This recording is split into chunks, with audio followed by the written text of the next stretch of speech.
Bonjour à tous. Voilà encore une adaptation où j'enregistre cette fois-ci le culte directement pour l'écouter en message. Donc j'espère que vous avez su attendre jusque 10 heures dimanche 28 pour pouvoir l'écouter. Voilà en tout cas, j'aimerais qu'on puisse d'abord prier avant que je vous partage le message que Dieu a mis sur mon cœur. Père, merci pour cette occasion d'être ensemble. Merci de bénir ces moments, de les diriger. Merci pour le message que tu as mis sur mon cœur et merci qu'il puisse édifier chacun et que ce message et ce partage, Seigneur, soient source de vie. Merci pour ta parole et merci parce que tu es la parole. Dans le nom de Jésus. Amen. Alors, suite aux différentes exhortations sur le Saint-Esprit que nous avons eues non pas la semaine passée, mais la semaine encore avant, nous nous sommes rendus compte que Dieu est à l'œuvre et fait énormément de choses, fait quasi tout. Et donc, dans ce contexte-là, on pourrait se dire, mais quelle est ma part au final dans tout ça? Qu'est-ce que Dieu attend de moi? Et quelle est sa part à lui? Je vous propose pour cet été, donc pour les 2 mois qui sont devant nous, un exercice. Donc vous avez le temps de le faire, je sais que vous avez d'autres lectures probablement aussi, d'autres choses, mais non, voilà, je voudrais vous défier de lire le psaume 119. Alors, tranquillement, je sais qu'il y a beaucoup de versets, mais donc c'est aussi très riche et il y a beaucoup de choses à en retirer. Et de relever dans ce psaume deux choses. D'abord, une liste qui concerne Dieu. Que fait Dieu selon le psalmiste? Et deuxièmement, une autre liste sur quelle est la partie attribuée à l'homme. Quels sont les verbes dont l'homme est acteur. Et cette démarche nous donne des indications finales sur ce que Dieu attend de nous et sur ce que nous pouvons attendre de Dieu.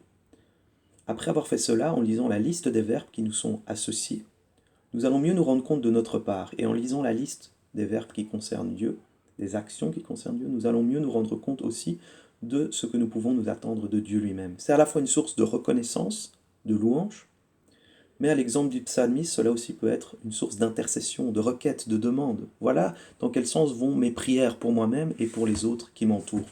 Donc voilà, comme ça aussi, dans ce temps d'été, nous allons aussi savoir ce que Dieu attend de chacun d'entre nous. Pour mieux comprendre la démarche, je vous propose au final de la faire ensemble. Donc ce sera aussi un peu particulier, ce ne sera pas forcément en forme de message, mais nous allons en retirer évidemment beaucoup de richesses. Je vais donc prendre dans le psaume 119 quelques versets pour lesquels nous allons répertorier ce qui est à l'homme, ce qui est à Dieu, et ensuite prendre un temps pour nous rendre compte de ce dans quoi cela nous engage, un temps de reconnaissance aussi, et aussi nous montrer comment nous pouvons prier. Et nous allons aussi prier par rapport à cela. Et donc pour cela, je vous communique les versets, c'est le verset 7 à 17. Les versets 17 à 27. 17 à 27 dans le psaume 119. Nous allons les lire ensemble et relever à chaque fois ce qui est de Dieu et ce qui est de l'homme. D'accord? Donc on va le faire directement, comme ça on gagne du temps aussi. Donc, je vais lire et à chaque fois on va relever ensemble. Petit exercice, vous pouvez le faire avec moi si vous avez votre Bible. Donc verset 17. Fais du bien à ton serviteur pour que je vive et que j'observe ta parole. Qu'est-ce qui est de Dieu, qu'est-ce qui est à l'homme? Donc, Dieu fait du bien à l'homme. Et l'homme vit et observe sa parole. Verset 18. Ouvre mes yeux pour que je contemple les merveilles de ta loi. Dieu ouvre les yeux et l'homme contemple les merveilles de sa loi. Voilà, l'exercice est assez simple, on va le faire jusqu'au bout. Je suis un étranger sur la terre, ne me cache pas tes commandements. Donc l'homme est un étranger sur la terre, et Dieu ne cache pas ses commandements, c'est-à-dire il révèle ses commandements, mais il peut donc aussi les cacher. L'un et l'autre sont possibles. Mon âme est brisée par le désir qui toujours la porte vers tes lois. Donc l'homme a un désir qui se porte vers les lois de Dieu. Tu menaces l'orgueilleux, les orgueilleux, ces maudits qui s'éloignent loin de tes commandements. Donc Dieu menace les hommes qui sont orgueilleux et qui s'éloignent de ses commandements. C'est-à-dire que nous aussi, nous devons faire attention à ne pas devenir orgueilleux. Et qu'est-ce que l'orgueil? Nous écarter de ses commandements. Décharge-moi de l'opprobre et du mépris, car j'observe tes préceptes. Dieu décharge l'opprobre et le mépris, et nous sommes appelés à observer ses préceptes. Des princes ont beau s'asseoir et parler contre moi, ton serviteur médite tes statuts. Donc euh, peu importe le contexte, nous sommes appelés à méditer les statuts de Dieu. Tes préceptes font mes délices, ce sont mes conseillers. Donc les lois de Dieu, les préceptes de Dieu, l'homme est appelé à en faire des délices et des conseillers. Mon âme est attachée à la poussière, rends-moi la vie selon ta parole. Donc quand l'homme est au plus mal, Dieu lui rend la vie. Je raconte mes voies et tu m'exauces. Enseigne-moi tes statuts. Donc l'homme raconte ce qu'il vit et Dieu lui enseigne ses statuts et l'exauce. Et pour terminer, fais-moi comprendre la voie de tes ordonnances et je méditerai sur tes merveilles. Fais-moi comprendre. Donc Dieu fait comprendre la voie de ses ordonnances et nous sommes appelés à méditer sur toutes ces merveilles. N'est-ce pas formidable? Alors, nous constatons lorsque nous lisons tout ça que la part de l'homme, au final, est assez simple. Parce que la plupart des verbes qui sont utilisés là se rapportent souvent à la même chose. En effet, il y a plusieurs verbes, mais il y a vraiment quelque chose sur lequel nous devons avoir le focus. Observer, contempler, porter ses désirs, faire ses délices, méditer, quoi au final? Sa parole. Ses commandements, ses préceptes, ses décrets, toutes ces choses-là, ces lois, reviennent à la même chose toujours et sont portées vers la parole. En fait, le focus de l'homme doit être sur la parole de Dieu.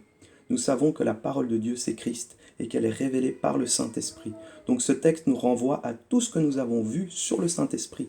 En gros, concentrons-nous sur sa parole et Dieu s'occupe du reste. Dieu s'occupe du reste, que fait-il? Il fait du bien à ses serviteurs, il ouvre leurs yeux sur les merveilles de sa loi, il révèle ses commandements, il menace ceux qui se détournent de ses commandements, il décharge de l'opprobre et du mépris, il rend la vie selon sa parole, il exauce, il enseigne ses statuts, il fait comprendre la voie de ses ordonnances. Je vous encourage donc à prendre le temps d'abord d'être reconnaissant par rapport à tout ce que Dieu fait. Ensuite, demandons-lui de nous faire du bien, d'ouvrir nos yeux, etc., etc. De toutes les choses qu'il fait, il les accomplit aussi pour nous, et prions-le, intercédons pour les autres, pour des personnes en fonction de leur situation, qui ont besoin que Dieu ouvre leurs yeux, que Dieu leur fasse du bien, etc., etc. Et engageons-nous devant Dieu à suivre sa parole, à observer ses commandements, à pouvoir nous émerveiller devant eux, à porter nos désirs vers eux et à lui demander de l'aide par rapport à ça. Et donc c'est cela que je vous invite maintenant à faire, à pouvoir prier par rapport à cela. Seigneur, merci parce que tu veux faire du bien à tes serviteurs et je te prie d'en faire davantage. Merci parce que tu nous ouvres les yeux, ouvre nos yeux encore aujourd'hui. Merci parce que tu veux nous révéler tes commandements. Révèle-toi à nous. Merci Seigneur parce que tu nous gardes des orgueilleux, tu nous protèges, tu veilles sur nous. Merci parce que tu nous décharges de l'opprobre et du mépris. Merci parce que tu nous rends la vie selon ta parole. Merci parce que tu nous exauces. Merci parce que tu nous enseignes tes statuts. Merci parce que tu nous fais comprendre la voie de tes ordonnances. Et la liste n'est pas exhaustive, Seigneur. Merci pour tout cela et merci aussi de nous aider à observer ta parole, à contempler cette parole.